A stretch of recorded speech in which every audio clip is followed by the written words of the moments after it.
റംസാൻ നിലാവ് നിങ്ങൾക്കായി അവതരിപ്പിക്കുന്നത് പൊൻപ്രഭയിൽ വിരിഞ്ഞ സ്വർണ്ണ പരിശുദ്ധിയാൽ കാൽനൂറ്റാണ്ടിന്റെ വിശ്വസ്ത പാരമ്പര്യവുമായി ഐശ്വര്യ ഗോൾഡ് പാലസ്. സംശുദ്ധ സ്വർണവും ലേറ്റസ്റ്റ് ഡിസൈനുകളും ഏറ്റവും കുറഞ്ഞ പണിക്കൂലിയിൽ ഞങ്ങൾ ഇവിടെ അവതരിപ്പിക്കുന്നു. Traditional, modern, handmade, light weight തുടങ്ങി നിരവധി ഡിസൈനുകൾ. വിവാഹ പാർട്ടികൾക്ക് അഡ്വാൻസ് ബുക്കിംഗിലൂടെ സ്പെഷ്യൽ പാക്കേജുകൾ. ഇനി ഓരോ മുഹൂർത്തങ്ങളും ഐശ്വര്യയോടൊപ്പം ആഘോഷമാക്കൂ. Aishwarya gold palace, Thrissur road, Edappal, Nannammukku road, Changaramkulam.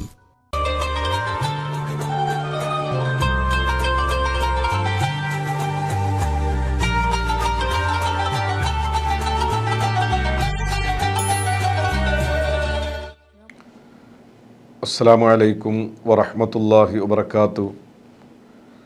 ബിസ്മില്ലാഹിർ റഹ്മാനിർ റഹീം. അൽഹംദുലില്ലാഹി റബ്ബിൽ ആലമീൻ. വസ്സലാത്തു വസ്സലാമു അലാ അഷ്റഫിൽ മുർസലീൻ വഅലാ ആലിഹി വഅസ്ഹാബിഹി അൽ ഫായിസീൻ. അമ്മാ ബഅദ്. സ്നേഹധന്യരായ സഹോദരങ്ങളെ, അല്ലാഹു നമ്മെ അനുഗ്രഹിക്കുമാറാകട്ടെ.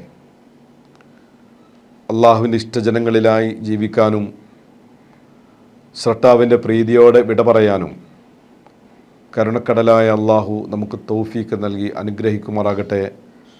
ആമീനെന്ന് ദുആ ചെയ്യുകയാണ്. നോമ്പ് അതിൻ്റെ ആദ്യ 10 ദിനരാത്രങ്ങൾ നമ്മിൽ നിന്ന് യാത്രയാവുകയാണ്. മഗ്ഫിറത്തിൻ്റെ 10ലേക്കാണ് ഇനിയുള്ള സമയങ്ങൾ, ഇനിയുള്ള ദിവസങ്ങൾ നമ്മൾ കാലെടുത്ത് വെക്കുന്നത്. പാപമോചനം ഏറെ അനിവാര്യമാണ്. ആ പാപമോചനത്തിലൂടെ മാത്രമേ നമുക്ക് നാളെയുടെ പ്രതീക്ഷ പോലും സാധ്യമാകൂ. അള്ളാഹു മഗ്ഫിറത്ത് നൽകുന്നവരിൽ നമ്മയും നമ്മുടെ അഹ്ലുകാരെയും ഉൾപ്പെടുത്തുമാറാകട്ടെ. ആമീനെന്ന് ദുആ ചെയ്യാം. രണ്ടാമത്തെ 10 മഗ്ഫിറത്തിൻ്റെ 10ആണ്. അവ്വലുഹു റഹ്മ വൗസത്തുഹു മഗ്ഫിറ. പാപമോചനത്തിൻ്റെ 10 രാവുകൾ, 10 രാപ്പകലുകൾ, 10 ദിവസങ്ങൾ.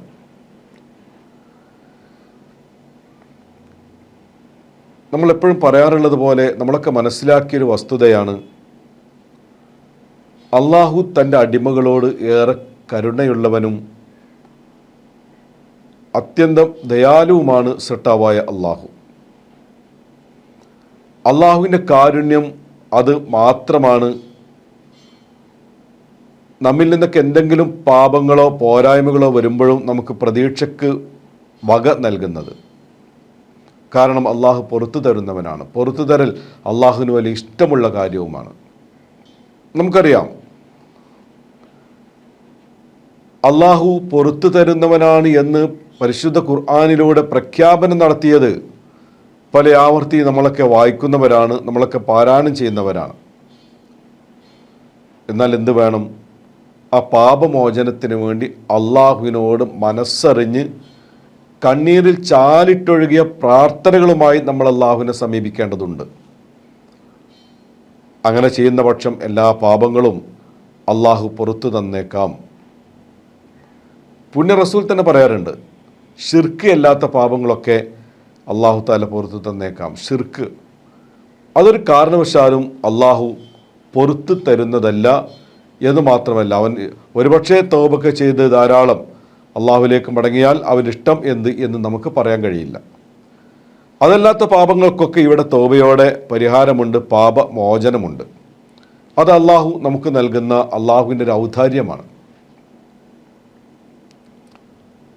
അത് അള്ളാഹുവിന് ഏറെ ഇഷ്ടമുള്ള കാര്യവുമാണ്. മറ്റൊരാൾക്ക് മാപ്പ് കൊടുക്കുക എന്നുള്ളത് അള്ളാഹുവിന് ഏറെ ഇഷ്ടമുള്ള കാര്യമാണ്. ഞാൻ ഓർക്കുകയാണ് ഇത് പറയുമ്പോൾ, പുണ്യ റസൂൽ ഒരു ഉദാഹരണം പറഞ്ഞതായി കാണാൻ കഴിയും. ഹദീസിൻ്റെ കിതാബുകളിലൊക്കെ പറഞ്ഞൊരു കാര്യമാണ്. എന്താണത്? അള്ളാഹു സുബ്ഹാനഹു വ തആല പുറത്തു തരുന്നവനാണ് എന്ന് മനസ്സിലാക്കാനുള്ള പ്രവാചകരുടെ വചനങ്ങളിൽ നിന്ന് നമുക്ക് മനസ്സിലാക്കാൻ കഴിയുന്ന കാര്യം എന്താണ്? ഒരാൾ വളരെ ക്രൂരമായ ഒരു അന്തരീക്ഷത്തിൽ വളർന്ന് അങ്ങനെ ആളുകൾക്കെല്ലാം അദ്ദേഹം ഒരു ശാപമായി, ഒരു ഭാരമായി ആ തലത്തിൽ ജീവിക്കുകയാണ്. കുറേ ആളുകളെ അയാൾ കൊന്നു. ഏകദേശം 99 ആളെ വരെ അദ്ദേഹം കൊന്നു കളഞ്ഞു. ഈ 99 ആളെ കൊന്നപ്പോൾ അദ്ദേഹത്തിന് ഒരു മാനസാന്തരം ഉണ്ടാകുകയാണ്. അദ്ദേഹം ഇനി എന്ത് എന്ന ചിന്തയോടെ എവിടെയെങ്കിലും പോയാൽ വല്ല പാപമോചനം കിട്ടുമോ എന്ന അന്വേഷണത്തിന് ഇറങ്ങി. അങ്ങനെ വഴിയോരത്ത് ഒരു പുരോഹിതനെ കാണുന്നു. പുരോഹിതനോട് ആ കണ്ട അല്ലെങ്കിൽ യാത്രയുടെ ഉദ്ദേശത്തെക്കുറിച്ച് പറയുന്നു. ഞാനിങ്ങനെ കുറേ തെറ്റ് ചെയ്ത ആളാണ്, എനിക്ക് മാപ്പുണ്ടോയെന്ന് അറിയാൻ വന്നതാണ്, ഞാനിങ്ങനെ ഏറെക്കുറെ 99 ആളുകളെ കൊന്നു കളഞ്ഞിട്ടുണ്ട്. ഇതൊക്കെ പറഞ്ഞപ്പോൾ ആ മനുഷ്യൻ പെട്ടെന്ന് പ്രതികരിച്ചു, എനിക്ക് മാപ്പ് തരാൻ വഴിയില്ല. കാരണം നിന്റെ മാപ്പ്, നീ അത്രമാത്രം കഠിനമായ പാപം ചെയ്തവനാണ്, നീ ചെയ്ത ആ പാപത്തിൻ്റെ കാഠിന്യം അത്ര വലുതാണ്, അതുകൊണ്ട് നിനക്ക് എവിടെയെങ്കിലും മാപ്പ് കിട്ടുമോ എന്ന് പറയാൻ എനിക്ക് കഴിയില്ല. ഈ മനുഷ്യൻ സാധാരണക്കാരനാണല്ലോ, മറ്റൊന്നും ചിന്തിച്ചില്ല. അത് പറഞ്ഞതിൻ്റെ പേരിൽ ആ മനുഷ്യനെയും ആ നിമിഷം അവസാനിപ്പിക്കുകയാണ്, ആ പുരോഹിതനെയും കൊന്നുകളയുകയാണ്. അവ 99 ആളുകളുടെ കാര്യത്തിലുള്ള വ്യാകുലതയുമായിട്ടാണ് വന്നതെങ്കിൽ ഇപ്പോൾ എണ്ണം പൂർണ്ണമായി 100 ആളുകളെ അദ്ദേഹം കൊന്നുകളഞ്ഞു. പക്ഷെ ഒരു ദേഷ്യത്തിലങ്ങ് കൊന്നെങ്കിലും പിന്നീടും ഇനി എന്ത് എന്ന ചോദ്യത്തിന് മുന്നിൽ ഉത്തരം കിട്ടാതെ വല്ലാതെ പ്രയാസപ്പെടുന്ന ഒരു സാഹചര്യം. പ്രിയ സഹോദരങ്ങളെ, ഈ 100 ആളുകളെ കൊന്നു ഈ മനുഷ്യൻ വീണ്ടും ആകെ പ്രയാസകരമായ ഒരു സാഹചര്യത്തിൽ എന്ത് വേണം എന്നറിയാതെ ആകെ പ്രയാസപ്പെട്ട് നിൽക്കുന്ന സമയത്താണ് അള്ളാഹുവിനെ കുറിച്ച് അറിയുന്ന ഒരു വലിയായ മറ്റൊരാളെ സമീപിക്കുന്നത്. അദ്ദേഹത്തോട് നടന്ന കാര്യങ്ങൾ മുഴുവൻ പറഞ്ഞു. ഞാൻ 100 ആളെ കൊന്നു. ആദ്യം 99 ആളുകളെ ആയിരുന്നു. പിന്നീട് മസാല ചോദിച്ചപ്പോൾ ഇനി രക്ഷപ്പെടാൻ കഴിയില്ല എന്ന് പറഞ്ഞു. ഉടനെ ആ മനുഷ്യൻ ഉൾപ്പെടെ 100 പേരെ ഞാൻ എൻ്റെ കത്തിക്കിരയാക്കി. അതുകൊണ്ട് ഇനി എനിക്ക് എവിടെയാണ് രക്ഷപ്പെടാൻ കഴിയുക, എനിക്കിനി മോചനമില്ലേ എന്ന അന്വേഷണത്തിൻ്റെ ഭാഗമായിട്ടാണ് ഈ ആരിഫായ മനുഷ്യനെ കണ്ടെത്തിയത്. അദ്ദേഹം കാര്യങ്ങളൊക്കെ കേട്ടപ്പോൾ പറഞ്ഞു, നിനക്ക് അള്ളാഹു പുറത്തു തരും, നീ പ്രയാസപ്പെടേണ്ടതില്ല. പക്ഷെ എന്ത് വേണം, കുറേ ദൂരം നീ സഞ്ചരിക്കണം. അങ്ങനെ സഞ്ചരിച്ചാൽ ഒരു ആത്മീയ സംഗമം, ഒരു സദസ്സ് കാണാം. ആ സദസ്സിൽ നിനക്ക് കൂടി പങ്കെടുക്കാം. അങ്ങനെ അവരോടൊത്തുള്ള സഹവാസം നിനക്കൊരു മാറ്റങ്ങളുണ്ടാക്കും. 100 ആളെ കൊന്നു, അങ്ങോട്ട് യാത്ര പോവാണ് ഏതെങ്കിലും തരത്തിൽ രക്ഷപ്പെടാനുള്ള താല്പര്യത്തോടെ. പക്ഷേ അള്ളാഹുവിൻ്റെ തീരുമാനം മറ്റൊന്നായിരുന്നു. വഴിമധ്യേ അയാൾ മരിച്ചു വീഴുന്നു. അങ്ങനെ അയാൾ മരണപ്പെട്ട് നോക്കുന്ന സമയത്ത് ഇയാൾ ഏത് ഭാഗത്തേക്കാണ് പോകേണ്ടത്? കാരണം നാളിതുവരെ ഇയാളുടെ ചിത്രം എന്താണ്? ഒരു ഭാഗത്ത് തിന്മകൾ മാത്രം ചെയ്ത് തിന്മകൾക്ക് വേണ്ടി ജീവിച്ച ഒരാൾ. ഇപ്പോൾ ഒരു ആശ്വാസത്തിൻ്റെ ഭാഗം എവിടെ മാത്രമേ ഉള്ളൂ? അവസാനം ഈ മനുഷ്യൻ്റെ കൽപ്പന അംഗീകരിച്ച് ഒരു പണ്ഡിത മഹത്തുക്കളെ ലക്ഷ്യം വെച്ച് പോകുന്ന വഴിയോരത്താണ് മരണപ്പെട്ടിട്ടുള്ളത്. ഈ ഒരു സാഹചര്യത്തിൽ എന്ത് വേണം? നല്ല മുഅ്മിനീങ്ങൾ മരിച്ചാൽ അവരുടെ റൂഹിനെ കൊണ്ടുപോകുക ഇല്ലീൻ എന്ന സ്ഥലത്തേക്ക് നല്ല മലക്കുകളാണ്. അവിശ്വാസിയാണെങ്കിൽ സിജ്ജിയിലേക്കാണ് എറിയപ്പെടുന്നത്. അപ്പോൾ ഈ മനുഷ്യനെ സംബന്ധിച്ചിടത്തോളം മരണാനന്തരം അദ്ദേഹം എവിടേക്കാണ്, ഏത് ഭാഗത്തേക്കാണ് അദ്ദേഹം പോകേണ്ടത്?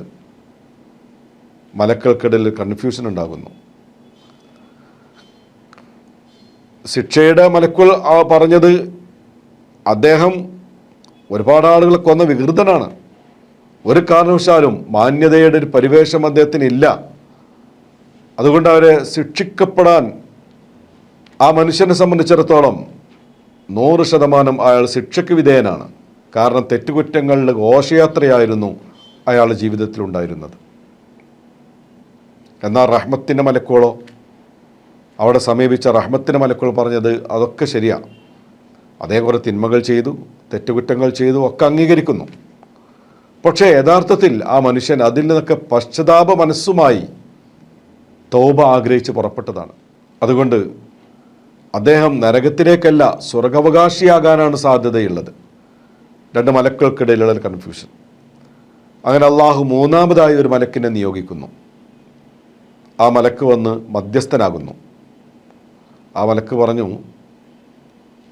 ഒരാളേ ഉള്ളൂ, പക്ഷേ നിങ്ങൾ റഹ്മത്തിൻ്റെ മാലാക്കന്മാരും ശിക്ഷയുടെ മാലാക്കന്മാരും തമ്മിലുള്ള മത്സരം ഇവിടെ പ്രകടമാണ്.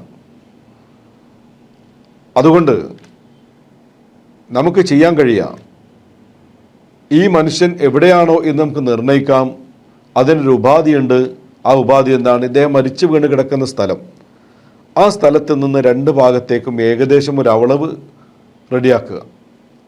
എവിടെ നിന്നാണ് വന്നത്, ആ വന്ന സ്ഥലവുമായിട്ടാണ് ഇയാൾക്ക് അടുപ്പമെങ്കിൽ, മരിച്ച ഈ സ്ഥലത്ത് നിന്ന് എവിടെ നിന്നാണ് അദ്ദേഹം വന്നത് ആ സ്ഥലവുമായിട്ടാണ് അടുപ്പമെങ്കിൽ ഈ മനുഷ്യൻ കുറ്റവാളിയാണ്, അവൻ ശിക്ഷയ്ക്ക് വിധേയനാണ്, അവനക്ക് തൗബ സ്വീകരിക്കപ്പെട്ടിട്ടില്ല. മറിച്ചാണെങ്കിൽ ഈ മരിച്ചു കിടക്കുന്ന സ്ഥലവും എങ്ങോട്ടാണോ അദ്ദേഹം പോകാനുള്ളത്, അദ്ദേഹം ആഗ്രഹിച്ച അള്ളാഹുവിൻ്റെ ഔലിയാക്കളായ മഹത്തുക്കളുടെ സമീപത്തേക്ക് പോകാൻ ആഗ്രഹിച്ച ആ സ്ഥലത്തിൻ്റെയും ഇടയിൽ എത്ര ദൂരമാണ് ഉള്ളത്, ആ ദൂരം ഇവിടെ കുറവായിട്ടാണ് അനുഭവപ്പെടുന്നത് എങ്കിൽ അദ്ദേഹം സ്വർഗാവകാശി കൂടിയാണ് എന്ന ഒരു പരിശുദ്ധമായ ചരിത്രത്തിൻ്റെ ഭാഗം ഒന്ന് ആലോചിച്ച് നോക്ക്. ഈ മനുഷ്യൻ ചെയ്ത തെറ്റുകൾ എത്ര വലുതാണ്. 100 ആളുകളൊക്കെ കൊല്ലുക എന്ന് പറയുമ്പോൾ ചെറിയ കാര്യമല്ലല്ലോ. പക്ഷെ എന്നിട്ട് പോലും ആ മനുഷ്യനെ സംബന്ധിച്ചിടത്തോളം അള്ളാഹു മഗ്ഫിറത്ത് നൽകി എന്നതാണ്, അള്ളാഹു പുറത്തു കൊടുത്തു എന്നതാണ്. അതുകൊണ്ട് തന്നെ ഈ ഒരു മാസം മഗ്ഫിറത്തിന് വേണ്ടി നമ്മൾ ദുആ ചെയ്യണം. മഗ്ഫിറത്തിന് വേണ്ടി അള്ളാഹുവിനോട് നമ്മൾ കരയുന്ന കണ്ണുകളോട് കൂടി കേഴണം. അങ്ങനെ നമ്മുടെ എല്ലാ പാപങ്ങളിൽ നിന്നും മുക്തമായ അള്ളാഹു ഇഷ്ടപ്പെടുന്ന മഹനീയമായ ഒരു ജീവിതം സാധ്യമാക്കാൻ കഴിഞ്ഞാൽ മാത്രമേ ഇഹവര വിജയം നമ്മെ സംബന്ധിച്ചിടത്തോളം സ്വപ്നം കാണാൻ പോലും നമുക്ക് കഴിയുകയുള്ളൂ.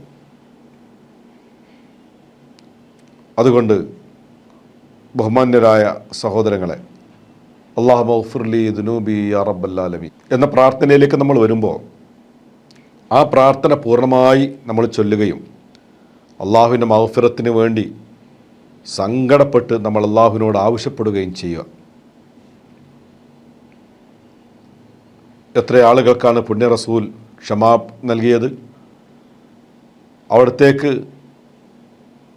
വധിക്കാൻ വേണ്ടി വന്ന ആളുകൾക്ക് പോലും ക്ഷമയോടെ പുണ്യ റസൂൽ അവരെ സ്വീകരിക്കാൻ കഴിഞ്ഞെങ്കിൽ, ഞാൻ ഇതിവിടെ സൂചിപ്പിക്കാൻ ആഗ്രഹിച്ചത് അള്ളാഹു സുബ്ഹാനഹു വ തആല മഗ്ഫിറത്ത് എന്ന് പറയുമ്പോൾ നമ്മളും നമ്മളെ കഴിയുന്ന പാപമോചനത്തിൻ്റെ അല്ലെങ്കിൽ പൊരുത്തപ്പെടുന്നതൊക്കെ ആളുകളായിരിക്കണം.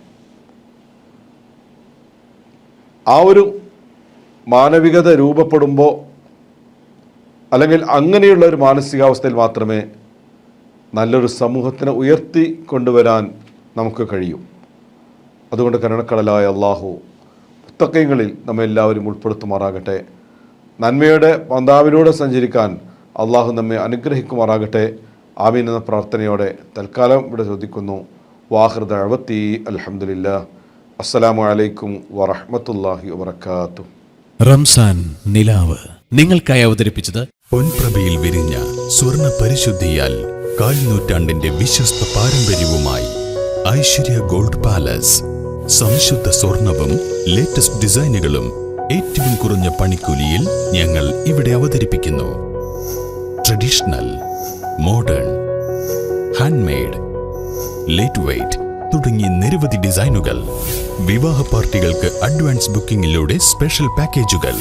ഇനി ഓരോ മുഹൂർത്തങ്ങളും ഐശ്വര്യയോടൊപ്പം ആഘോഷമാക്കൂ. Aishwarya gold palace, Thrissur road, Edappal, Nannammukku road, Changaramkulam.